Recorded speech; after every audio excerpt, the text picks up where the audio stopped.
өткен сайын болашақ мамандығы жайлы ойлана бастайды. Бүгін мен мектебіміздің белсенді үлгілі оқушысы Ақеркені осы жайында әңгімелесуге сұхбатқа шақырып отырмын. Ақерке, қош келдің. Болашақ мамандығың жайлы ойланып көрдің бе? Сәлеметсіз бе? Мені шақырғаныңызға алғыс білдіремін. Мен болашақта психолог болғым келеді. Ол жай ғана арман емес, оны болашақ мақсатым деп білемін. Өте жақсы. Психолог мамандығын таңдауыңа не себеп болды? Себебі мен адамдармен тілдесіп, олармен ашық сөйлескенді ұнатамын. Мен үшін адамды жұбата білу ол үлкен қуаныш. Сонымен қатар кішкентай балалармен жұмыс жасап, олардың мінез құлқын бақылаған ұнайды. Тамаша түсінік. Ал осы психолог болашақ мамандығы деген пікірмен келісесің бе? Сенің ойың қандай? Мен бұл пікірмен толықтай келісемін. Себебі қазіргі қоғамда адамдардың ішкі жан дүниесімен сөйлесуі өте өзекті мәселе. Және технологиялар дамыған заманда адамдар бір-бірімен беттесіп, көрісуден қалады. Сонымен қатар балалардың ата-аналары жұмыс уақытында болғанда оларға көп назар бөлінбей, олар қолдау мен көмекті бірыңғай қажет етеді. Сондықтан психолог сұранысқа ие мамандықтардың бірі деп есептеймін. Керемет ой. Психолог маманы болу үшін қандай қасиеттерге ие болу керек деп ойлайсың? Ең бірінші кезекте ол шыдамдылық, себебі келген әр адамның мінезі әртүрлі болып келеді.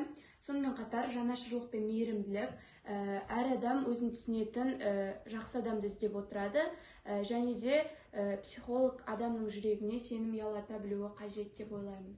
Ал сен осы қасиеттерді өз бойынан таба аласың ба? Мен бұл мінездерді өз бойымда бар деп есептеймін, себебі менің айналамдағы құрбы-құрдастарым өзіме ішкі сезімдерін сеніп айта алады. Ақерке, болашақта осы маман иесі атанып, оқуын бітіргеннен кейін қай жерде жұмыс жасағың келеді? Болашақта балалармен жұмыс жасағым келеді, себебі олардың жан дүниелері өте нәзік. Олардың қоршаған ортамен қарым-қатынастарын жақсартып көмектескім келеді. Сонымен қатар болашақта өзімнің жеке психолог орталығымды ашуды армандаймын. Себебі жылдан жылға психолог мамандығына сұраныс артады деп ойлаймын. Өте керемет, Ақерке. Сендей білімге құштар, ізденімпаз оқушыдан жақсы психолог маманы шығады деп сенемін. Армандарың орындалсын. Саған сәттілік тілеймін. Көп рахмет. Мен бұл арманымды орындауға барымды саламын. Қайырлы күн оқушылар, бүгінгі эмоцияны басқару өзіңді танудың бір жолы атты семинар тренингке қош келдіңіздер. Жалпы бұл семинар тренингтің мақсаты оқушылардың эмоцияны тану және басқару дағдыларын дамыту, өзін-өзі танудың маңызын ашу және рефлексияға бағыттау, өз мінез құлқы мен ішкі әлеміне назар аударуға тәрбиелеу. Бүгін біз өзіміздің эмоцияларымызды жақсырақ түсінуге тырысатын боламыз. Эмоциялар әр адамның ішкі әлемінің дауысы болып келеді. Оларды тану мен басқару өзіңді түсінудің басты жолдарының бірі. Мен сендердің қолдарыңа жақсы көңіл-күй тарататын алақандарды үлестіріп берген болатынмын. Енді осы жақсы көңіл-күй тарататын алақандар арқылы өздеріңіздің қастарыңызда отырған көршілеріңізбен сәлемдесіңіздер.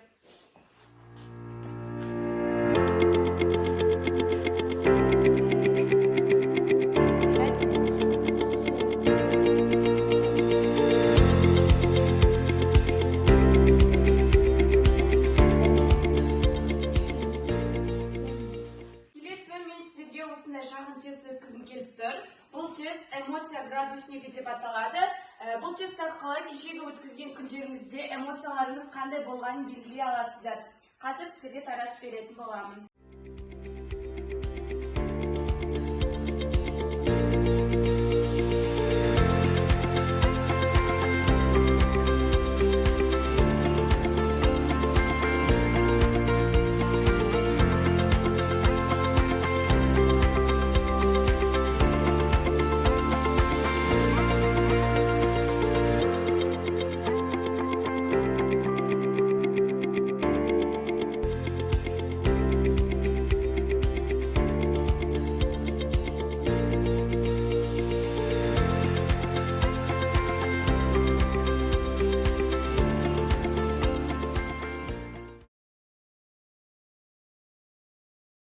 Мен кеше таңертең сабырлы болдым, ал күндіз бақытты болдым, ал кешке менде бәрі жақсы болды. Менің кешегі көңіл күйім таңертең өте жақсы, әуетте өте жақсы, кешке сәл нашарлау болды.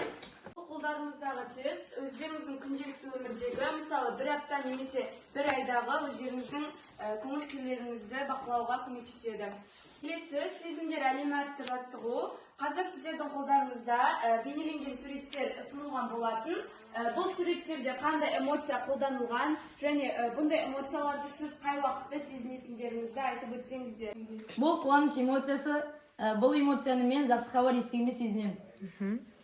Бұл эмоция егерде адам бір қате нәрсені істеп қойған кезде ашуланатын эмоция. Бұл өзіне көңілі толып отырған адам, мен бұны өз жұмыстарымды толық бітіргенде сезінемін. Бұл суретте көңілі толып отырған, яғни қуанышты кезде, күлкілі кезде қолданатын эмоцияның бір түрі. Эмоция бұл эмоцияны мен бірге ренжіген кезде қолданамын. Келесі мен не істей аламын атты жаттығу. Сіздердің қолдарыңызда өмірлік жағдаяттар бар, карточкалар берілген. Бұл карточкаларды оқып отырып, сіздер бұл карточкада қандай эмоция берілгенін және оны қалай басқару керектігін айтып өтесіздер. Үй тапсырмасын орындамағаның үшін ата-анаң ашуланды. Бірінші, қандай эмоция пайда болады? Қорқу. Екінші, ашуыңды немесе ренішіңді қалай білдіресің? Үндемей тыныш тыңдап отырамын. Өзіңді тыныштандыру үшін не істейсің? Не істей аласың? Үндемеймін. Айтқан сөздерін тыңдап, ал басқасының кері сөзін елемей отыра беремін. Қателескеніне көз жіберді. Мен оған мән бермеймін. Мен ештеңе істемеймін. Жағдайға байланысты спортқа, музыкаға, үйірмеге бара алмай қалдым.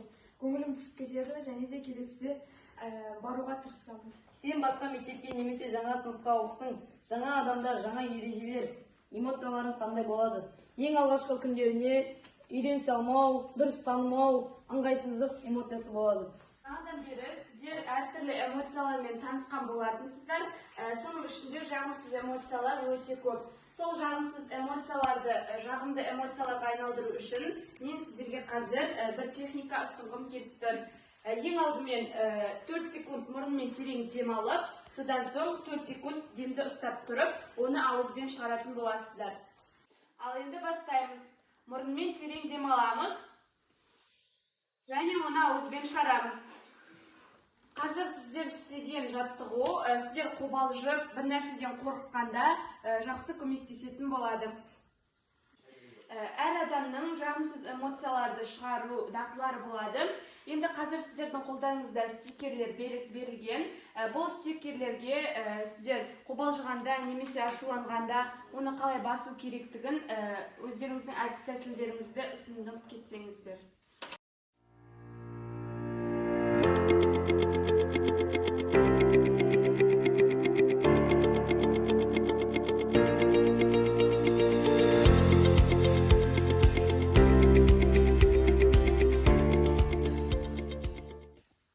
Ашуланған кезде далаға шығып серуендеп келемін. Мен ашуланған кезде достарыма барып серуендеп келемін. Өзімді сабырлыққа шақырамын. Мен ашуланғанда таза жұтып сабыр сақтаймын. Мен ашуланған кезде музыка тыңдаймын. Мен ашуланған кезде өзімді тыныштандыруға тырысамын. Мен ашуланғанда немесе қобалжығанда музыка тыңдаймын. Мен ашуланғанда ұйықтап қаламын. Мен сабырға шақырамын. Бүгінгі тренингімізді қорытындылау арқылы соңғы жаттығу орындап кетсек, мен эмоциямды басқара аламын, өйткені деген сөйлемді жалғастырасыздар. Мысалы, мен эмоциямды басқара аламын, өйткені мен өзімді тыныштандыруды үйрендім.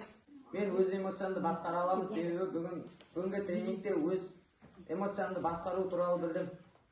Мен эмоциямды басқара аламын, өйткені мен жағымды және жағымсыз эмоцияларды ажырата білдім. Оқушылар, осымен тренингіміз аяқталды. Келіп қатысқандарыңызға алғыс білдіремін.